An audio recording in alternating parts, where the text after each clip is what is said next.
স্বার্থ যেখান থেকে শেষ হয়ে যায়, বদনাম সেখান থেকে শুরু হয়ে যায়।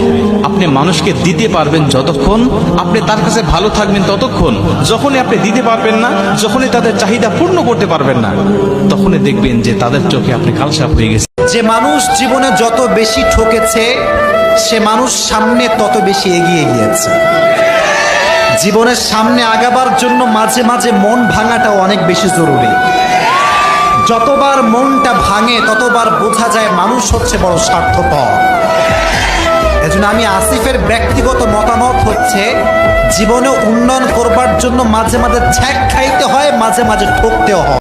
যদি কোনো বান্দা বৃষ্টির সময় একটি মাত্র দোয়া পড়ে আল্লাহর কাছে হাত তুলে কোনো কিছু যদি চায়, আল্লাহ পাক রব্বুল আলামিন তার দোয়া কবুল করে নেন।